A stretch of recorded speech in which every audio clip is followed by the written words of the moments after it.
Welcome. It's crazy because to see this come to fruition like this, but welcome to her healing lounge. Okay, we are your host and co-hosts, Terica B and Ladina, and we're basically collaborating on a space to bring y'all some healing vibes to voice. So this platform is all about using your voice, and we're going to talk about different topics related to Black women. So it's a safe space for us, whether you're a mom, entrepreneur, a woman trying to figure it out. It's what we're gonna do. So Ladina is going to press me about some questions, and somebody will come up to the hot seat later on in the show, and we're gonna ask some Q&A just to kind of give y'all a synopsis of how this flow about to go. And yeah, so we can get right to the what's happening. This is an example of, how they say it made it out the group chat. Like, For sure. this is us meeting and talking, and Yep. we actually brought it to life. So thank Yep. you guys for being a part of Made the it out the first group chat. experience. Yes, thank you so much, y'all. We appreciate it so much. So the topic today is friendship. So we just want to talk a little bit about what friendship means and just the different phases and cycles of friendship from childhood to adulthood and how that changes. So first question is, what is friendship to you? Friendship to me is it's a certain type of commitment or agreement that we make to love our sister, or some of our friends are males, but we talking from a perspective of women to women or woman to woman. So just to really commit to having her back, loving her, being loyal, respecting her, listening, having a true intention on understanding, who that person is, and just really, that ride or die, just going with the flow. We grow, we change, and just having somebody who doesn't judge you, allow you the space to become or grow into who you're designed to be, and just it's still remaining unapologetic. But when you say ride or die, like, why we gotta die though? Like, what if what if you guys don't have the same understanding about what friendship means? Like, have you ever experienced something like that? I don't know why when you said why we gotta die though, my mind instantly went to, it'd be some ego deaths going on. But, we ain't gotta die, Ladina. But you know what I'm saying? There's gonna be some times where, me or the other party may not make the best decisions. We may lead astray. We may, be going through some stuff where we ain't making the best, so we may need our friends to be there to help. And it's not a time for you to like I said, judge me or like run away. Sometimes, well, for me, a friend is going to like, sis, what's up? Let's talk about it, because you've been acting a little cray. So we got to figure out, a way to kind of get you back in alignment for who I know you to be. But if you're growing out of that person and you're trying to figure it out, I can help you. But let's figure it out. So yeah, ride with me. Have you had any situations where you just had to realize we're just not in alignment? Yeah. How do you handle it? Yeah. Man, I went through a breakup. I've been through a few friendship breakups, but I went through one recently, and it was actually like, it wasn't the first time that particular friendship group and me had some, but this particular time it was like, yeah, it's over with. And it wasn't no sadness about it. It wasn't no bitterness about it. It was just like, if we meet again later, that's cool, but right now it just doesn't align. So for me, the first few times before that, it was hard, because I felt like at the time, I didn't understand the spirit of detachment. So for me, it was like constantly trying to make stuff work, constantly trying to, but it's like it was harming me and them, stunting both of our growths. And it was just like, now that I know better, it's like, okay, like if it doesn't align, it doesn't align, it's okay. So being able to misalign in peace is like, go then. Sometimes I wonder, though, if it's not always misalignment. At least I have friends that I've been friends with since middle school, and we don't have to talk every day. Like, I have friends I talk to every day, but I have friends that we don't miss a beat. Like we Yeah. could have not seen each other in a year and then we get together and everything's fine. So how do you determine like when it's real misalignment or just misunderstanding? Um, that's a good one. I feel like, okay, so for me, it felt like misalignment, and I can only speak from my own perspective, because it was a spiritual thing. For me, I had found God again, and the friends that I had before were real into like witchcraft, and for me, it felt at some point like I was doing something wrong by being friends with them. And I didn't know how to tell them without them being offended because, and that's exactly what happened. I tried to, be vocal, like, I love you, but I feel like where I'm at right now, like the very things that I'm being told to let go of, you still partake in. So I kind of feel like when we're in the same energy or space, like, I feel like I don't know how to tell you, like, I don't, if I am praying over my home and I'm doing this whole thing where like I'm blessing my space to get rid of the energies, like I threw away tarot card. It was a whole thing, girl, child. It was crazy. I threw away a whole lot of stuff, and that same person wanted to come over, and I just was like, what's going to happen like when that person comes and what if she did a reading earlier that day and now she bring that energy into my space and now I have to go through and do it became very complicated, and I just was like,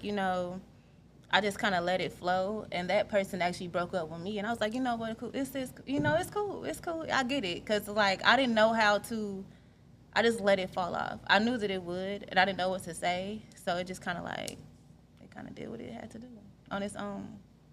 Do you feel like there are certain friends that are for certain spaces? Like there may be friends that you connect with on a spiritual level and friends that you do other activities with, or Absolutely. And it's funny you ask that because even with that same friendship circle, there's still times where I want to pick up the phone and call them because the spiritual connection that we did have, the same understanding that I have of how just the spirit of all the things work, detachment and alignment and all that. We connect there. I can't have that conversation with a lot of people, so I miss that part of it. So it's like I wish that I could like just leave them in that box, but it's kind of hard to just go back to that when you've taken so many steps further. So it's like, I have my friends where, although I don't hang out much, but I know who to call if I want to hang out. I have my friends who, when it's time to pray, I have my friends who, when it is a community event versus a club, some of my friends be like, I don't want to go to that boring shit. I want to go to the community event. Let me know when you ready to go out. I'm like, I'll probably see you next year, sis. But the other ones, it's like, okay, I can call them for that. So, yeah, it's a little pocket for everybody. have you ever had to deal with a jealous friend? Girl. Yes, I hate it so much, and it's funny because for a long time I didn't want to admit that, because I've always looked at people. They be like, they jealous of me, they jealous of me. I'm like, that's so weird. Ain't nobody jealous of you. Everybody ain't jealous of you, but to experience it and like have to come to that own reality, it actually hurts. It's kind of frustrating because I say this all the time. I don't see myself the same way everybody else see me. Like everybody else see me as this person that's doing this, I got that, and da da da. I'd be like, I'm just so regular degular. Like I'll just be feeling like so. I'm like, girl, like you can have it too. Like I don't really look at it like that. So when I feel that jealous energy, now that I know what it is and I've accepted it for what it is, it's confusing a little bit. I don't really understand it, and it's not to say that I've never had a jealous bone in my body, but for me, because I will admit, like I have been, and there's times where you may see somebody that's where you want to be. I've always felt like jealousy in itself isn't necessarily a negative thing. I feel like you have to experience that in order to be inspired. But when you don't want somebody to have what they have, like you want to take it away from them, like you shouldn't have that, or this bitch thinks she all that. That's when it's like, okay, that's the issue. But when it's like, dang, like, man, I got to figure out how to get to where they at, or I got to figure out how to. That's healthy. But the unhealthy, I'll be so confused. It's like we all got the same 24. So, in consideration of people seeing you a certain way, how do you deal with people that they feel a connection to you and they think that they're your friend in real life because of your presence on social media? I don't really know, cause I mean I don't know. I never really thought about that kind of stuff. Really don't. I try to treat everybody like I real life love my people, like so that That's beautiful. Yeah, that don't bother me or make me feel away. When people say 24/7 when I'm out, somebody's like, "Hey, see," and I'm like, "Hey, girl," I'm like, "Who the fuck was that?" I have no idea who that was, But I love you though. Like I don't know, I don't always know who everybody is, but we out here. A couple things about your business. So how did you find ways to connect with people to grow your following in the way that you did? Mm, that was not intentional. Like when I first, okay, so being here in Indy, for those that don't know, I just got back. I was in Atlanta for 4 years, or was it 5? I don't know, whatever, too long. But so I was, when I was here, Wager blew up, but I didn't have a social media presence for real. Like not like how I have now. So back then it was just word of mouth. Being I was at every pop up shop. I was a different person. I couldn't dare be at every pop up shop now. I'm too like to myself. But back then I was more, extrovert and I can do that. So but moving to Atlanta where everything is social media. Everybody, what's your Instagram? What's your Instagram? So that scared me. I became very introverted once I moved to Atlanta.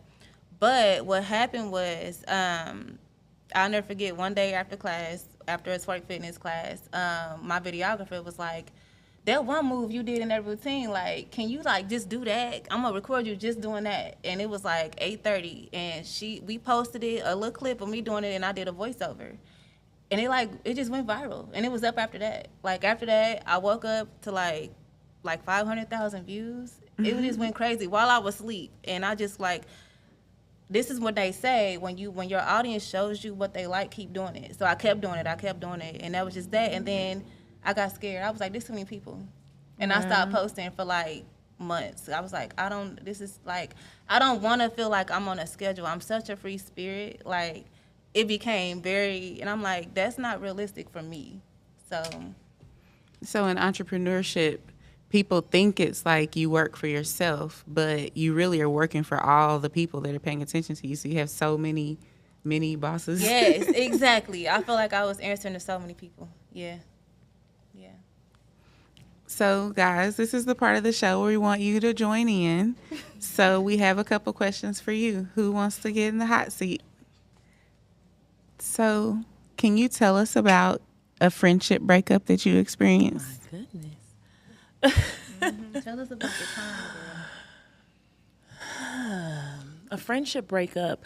I had one a couple years ago. And for me, like you guys were speaking on earlier, like I can put people in certain pockets. Like I know this friend likes this friend like that. But this particular moment where I separated from this friend, they just did something that I just couldn't ride with. I'm a very like, I'm free flowing until you do something I don't like, and I'm just like, And I felt like she put me in an unsafe situation. And when I confronted her about it, she was very defensive. So when that was the response that I received from her, I was just like, I think that we should just go our separate ways, because what I view as offense, you don't view it that way. And I don't want to be in this back and forth battle of trying to convince you of how I need to feel safe. I need you to know and understand that. And so we went our separate ways. I haven't talked to that person since either. It was more so like a lack of accountability. Because, I mean, the not understanding is one thing, because we all different. We may not understand each other's way of loving until we get into that person's space. But the accountability, if there's no accountability, there's no growth. Yeah, because I'm always open to a conversation. Right. Like I don't want to ever make an assumption about anything. Like I will tell you how I feel, and we don't even have to be on the same page. But for that, when it comes to safety, I'm like, you got to understand that this is not. I didn't feel comfortable in that space, and if you don't understand that, I'm like, okay, well, we just on two different planes. So. Wow, and that takes a lot of courage. Yeah. Because especially when you've grown used to someone and you may not want to have to try to make new friends, you're like, sometimes time gives people grace they don't deserve. Yeah, for sure. Yeah, that's a word. It was a lot of history. It was a little bit like we had been friends for a little bit, but it wasn't enough for me to. Yeah. Yeah, I don't play about my safety. Listen, Yeah. So but you when you right. Who's next in the hot seat? Hey girl. Nick, that's what I'm saying. Okay, so your question is, what is something that you need to take accountability for in a friendship that maybe you didn't before and you've matured enough to say? That's deep. That is. I feel like the main thing that I should always take accountability for is the way that I react or the way that I deliver certain things. I'm pretty open and vocal about the things that I like or don't like or go through, and I'm really transparent. And I've learned over the years that my delivery could be different from most.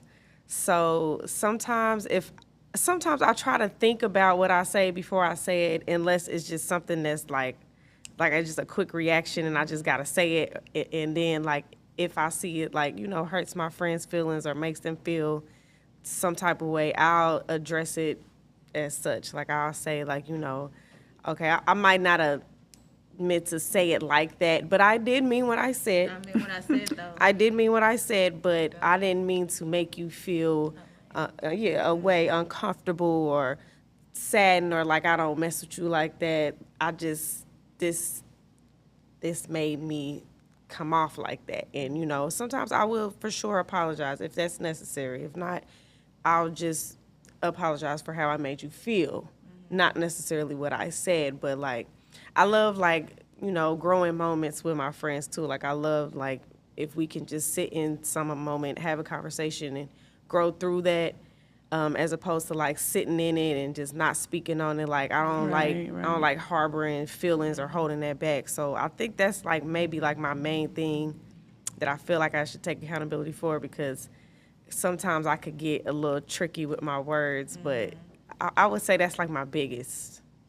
Yeah. I have a sub question on Okay. that. Like, I want to know, like, what made you like that? The part, when I say like that, I mean the part where you're like, I meant what I said. My delivery may not be the best. And even to bring that party into it, too, like, what made you have such a, you need to hear what I have to say type of delivery? Like, what was it?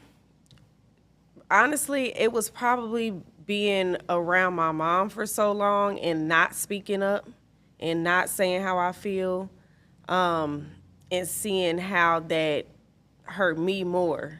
So once I got out into the field and I got older and I got more aware, and I started realizing that this was something like me being scared to speak up or say something was a fear that I had in the house that I don't need to have with me no more, because I'm not with my mama. Like I'm not gonna get a whooping for what I say. Yeah. And I think it kind of just hurt me more. Yeah, it hurt me more not speaking about how I felt, because if I never said nothing, I wouldn't never know how they feel anyway. And if I'm just feeling some type of way, maybe they feel that way, but I wouldn't know if I don't say nothing. So instead of me just sitting there like being mad and then being like, I don't want to hang with her today because she said something last week. You know what I'm saying? Like, that's just me losing out on some good memories or a good, a good friend possibly, because then they're going to be like, well, why you ain't say nothing last week? Yeah. And all I had to do was say something last week. Yeah. You know what I'm saying? So I think that really had stemmed from me being so non-vocal in the house with my mom for my whole life, basically.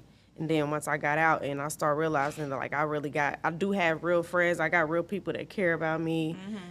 And I have to have real conversations. I can't just sit and not say nothing and be cool with the person the next day. That's fake. Like, I don't like being fake like that. So, I had to start facing my fears and, How I did just you faced find it. your voice in that after it's been suppressed for so long?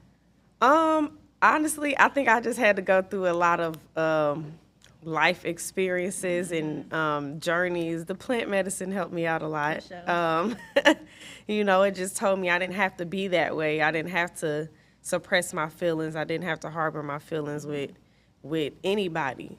because I was vocal with everybody. I was very transparent with everybody. It doesn't matter if we were close or if we were not close. If I seen you or if you said something I didn't like, I'm gonna say something. And I don't really, not to say I don't care how you feel, but I care more about how I feel. So I'm gonna speak on it, and you can say what you gotta say, and we can move from there. Yeah. And then, we can decide if we want to keep having these conversations or if we want to, learn more about each other and how we got to, to this point. But it took a lot of like self-realization and solitude, yes, reflection, and just, learning more about myself and who I am. I'm so proud of you. Thank you. You know, we shared. I wanted to hear you say it because we share the same with our moms. You know, not being able to speak, and we talk about it so much. I just wanted to see if you arrived to that place of knowing, because there was a point in time when you was like, I don't know why I'm don't like know. this. Yeah. So, I'm proud of you. Thank and you. same as fuck. I'm Thank you. proud of you. Good job. Thank you, friend. Who's I next? guess in my the hot question would seat? be, Who's next in the hot seat? when it comes to, what is your friendship design? Like, how do you feel like you do best in making friends? What has been the trend when it comes to making friends? Are you the type that, hey girl, your shoes cute, where you get them from? And then it goes from there? Or are you the type that's like, you scope the scene to fill out? Because I feel like that plays a major part too in how misalignments may happen later, how we meet. So how do you scout friends? Do you prefer they come to you? Like, what's your vibe with that? I don't really have a lot of friends. Like, I learned my friends from, like, work. Like, outside of work, I be at home with my kids, so I don't really... So things in common is how you, like, it has Yeah. to be some type of common ground. Right, and it doesn't really come outside of work. So, Yeah. like, we friends at work, and then at home, I'm with my family. Like, I don't really get out too much, so... Okay. I guess it would be scoping the situation, but I compliment, like, I like your shoes, your purse, or whatever, and then I keep it moving. Like, what am I supposed to say after that? Okay. So when it comes to, the friendships that you have had, how are you with accountability? Like, when they come to you with an issue, like if a friend comes to you and she tell you that something you may have said or done made her feel away, do you feel like accountability is something that you mastered? Or how do your friends normally tell you can be better in that area? Or just how are you in general with accountability from your friends? I listen to them and try That's to key. figure out what I might have said differently. Like, could have said differently or could have done differently. Just try to show up for them. So, and I don't like talking on my phone. So it's like, okay, where you at? I'm coming. Type thing. So Feel. quality time is really big for me. I love that she said that, because I meant to like say that too. Like, I feel like as a friend, and this may be just, well, it is. Everything is. It's just my perspective. But I'm that friend that if I'm going through something, come get in the bed with me. Like, come bring wine, come bring my favorite snacks. Like, come sit in my face and figure it out. That's so ghetto. And figure it out. Like, come and really like just. Because I want to be that friend. I've never really had the opportunities to be that friend for others, because for some reason, most of my friends don't really open up as much as I do. I'm more the transparent friend. And when they open up, I'm a solution-based person, and not everybody want to hear solutions, So, but,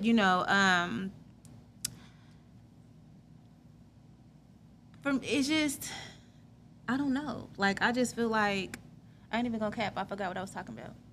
We were talking about the kind of attention you need from the friend. Right, And the type of maybe attention. think, You're like, right.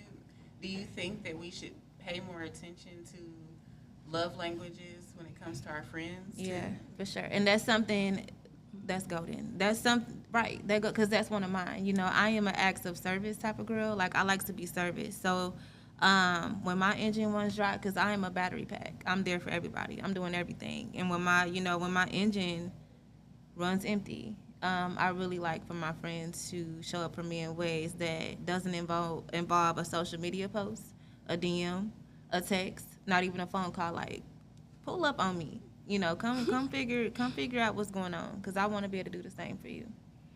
Right. Yeah. What's your friendship love language? Definitely quality time. Like, being able to just go for a walk or do things like that. Get together, like play dates or go shopping or something like that would mean a lot more to me than just, what's the other one? I don't really like verbal. Like, I don't really like talking, if you can't tell. But just sitting around me makes me feel more, like, fills me up more, just having someone around me versus anything else. Yeah, I feel that. Anybody else coming to the house? That was easy. Thank you, y'all. Come on, girl. You look pretty in that gold. I like it. What would you say is the most kind gesture that you've experienced from a friend? The most kind gesture from a friend. Honestly, I would say being supportive and recognizing my goals and dreams. Realizing building each other up. That is like the most important to me. And it has been like the forefront and pivotal part of the friendships that I want to have. Having a sisterhood was not shown to me. And I'm a crybaby. I see. I felt it coming. I was just gonna ask, girl, what happened that made you like you had to have went through something to learn? Like, okay, this is what I like, and I'm not accepting anything else. No, it was just me as a kid always being on my own. I have sisters and brothers, but they were older than me, and they weren't in the home. Yeah. So it was just always me, and then I had to go out and try to make friends and do those things. And hearing the rest of the podcast about having jealous friends or having friends that envy you, and you don't want to believe those things. Yeah, I was that person. I didn't want to believe. Yeah, like you don't want to believe it because you're like, no, why me? Yeah. Yeah, not me. Like I'm chill. What's up? Like you don't want to think like that. But when you come across genuine people, and like Ladina said, my friendships, we don't talk every day. Yeah. I don't need that type of energy because I am an empath and I absorb energy naturally. Yeah. So when that energy is, wanted and mutual and felt, those are the friendships that I value. And seeing the need for each other, that's what I value. And if you want to go have a little drinky drink, too, you want to go have a little drinky drink after, and we kiki and stuff like that, like that's awesome. But I am the type of person where I can put people in different boxes. I can separate my energies with different people. And I appreciate others that recognize my safe space and my space in general. And don't judge, oh, I don't want to go out tonight. Or, oh, I'd rather just sit and rub my feet together. Yeah. Yeah. So, yeah. Okay, y'all. Well, I really feel like we have served the purpose that we set out to serve. So I'm really excited. We made it out the group chat. We made it into the Midwest League studio and onto your phone screen, TV screen, however you're watching us. So thank you guys so much for joining us. And let us know what you want to hear us talk about next time. Yes, please. And I want to say, because we both was like, why me? I feel like I need to say this. It's like, why not you? Because your body is tea. Your skin is beautiful. You can tell you smart. You can tell you got some stuff going on for yourself. So we can say, why me? But just don't forget who you are. Though. Absolutely. Okay. Absolutely. Thank But you. yeah, that was good. Yeah.